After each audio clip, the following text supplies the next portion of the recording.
E se a inflação, que a gente conhece como a grande inimiga do nosso dinheiro, fosse na verdade uma aliada poderosa? Parece estranho, eu sei, mas nesta análise a gente vai descobrir como algumas das maiores jogadoras da economia não só sobrevivem à inflação, como na verdade lucram com ela. Olha, essa pergunta não é só retórica, não. É a realidade para quem deixa o capital parado. A inflação age ali quietinha, como um imposto invisível, comendo o patrimônio dia após dia. Mas a boa notícia é que dá para virar esse jogo. E mais, dá para usar essa força a favor do seu portfólio. E é exatamente aqui que a nossa perspectiva precisa mudar. Para a maioria das pessoas, inflação é sinônimo de problema. Mas para as empresas certas, ela é uma máquina de gerar lucro. Entender essa dinâmica é o primeiro passo para construir um patrimônio que realmente cresce e se sustenta no tempo. Para a gente chegar na solução, primeiro a gente precisa entender o tamanho do problema. Inflação não é só um número que aparece no jornal. É uma força real, concreta, que diminui o que o nosso dinheiro consegue comprar a cada dia que passa. Esse gráfico aqui diz tudo. O que R$100 compravam 10 anos atrás e o que compram hoje. A diferença é brutal. O valor da nota é o mesmo, R$100, mas o poder de compra real, esse foi para o espaço. É como ver uma parte do esforço de poupança simplesmente evaporar. E daqui, a gente tira uma lição que é fundamental. Em um cenário de inflação, deixar o dinheiro parado não é uma atitude conservadora, de jeito nenhum. É, na verdade, a garantia de perda real. É uma estratégia que joga contra o patrimônio e contra o tempo. Bom, a reação mais comum é buscar algum tipo de proteção.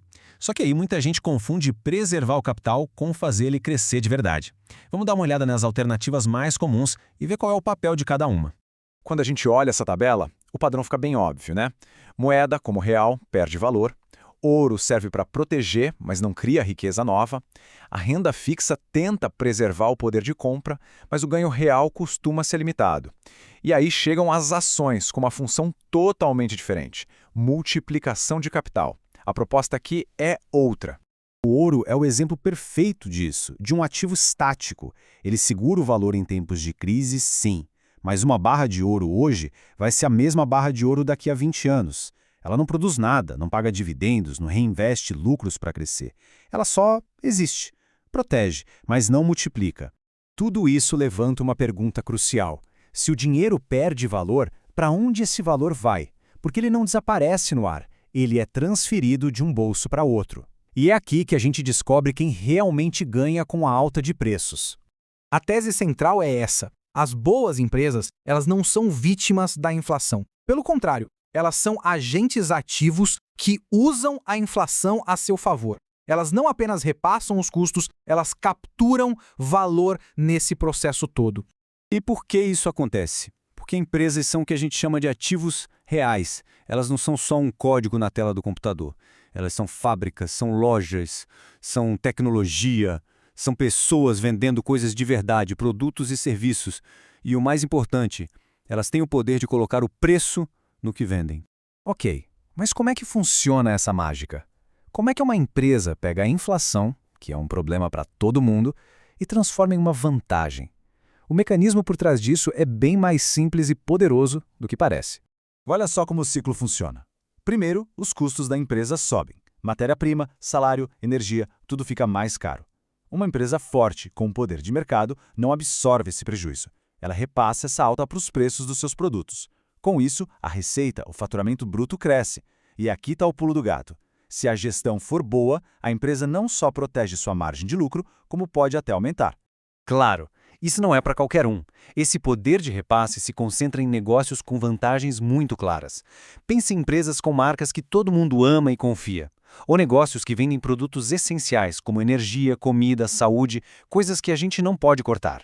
E também aquelas com contratos longos, como concessões, que já prevêem o reajuste pela inflação. Com esse mecanismo todo em mente, a estratégia de investimento fica muito mais clara. O objetivo não é mais só fugir da inflação, mas sim se tornar sócio de quem se beneficia dela. O trabalho, então, passa a ser identificar que empresas são essas.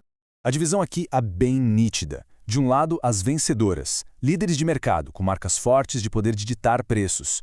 Do outro, as perdedoras, aquelas que competem só no preço, que vendem produtos sem diferencial e que trabalham com margens de lucro espremidas. Em tempos de inflação alta, o primeiro grupo voa. O segundo sofre bastante.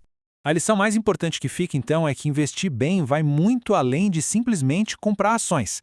É um trabalho de análise, de escolher ser sócio de negócios realmente resilientes, aqueles que têm o que a gente chama de poder de preço. Essa frase resume tudo. É a dinâmica central. A mesma força que destrói o poder de compra do dinheiro que fica parado é a força que infla a receita e os lucros das grandes empresas. A escolha é sobre de que lado dessa equação se quer estar. No fim das contas, a conclusão é bem direta. Para construir um patrimônio de verdade ao longo do tempo, vencendo a inflação com folga, não tem atalho. É preciso mudar o foco, sair da simples proteção e ir para a multiplicação do capital. E isso, na prática, significa uma coisa: se tornar sócio de bons negócios, produtivos, reais e com vantagens que durem por muitos e muitos anos,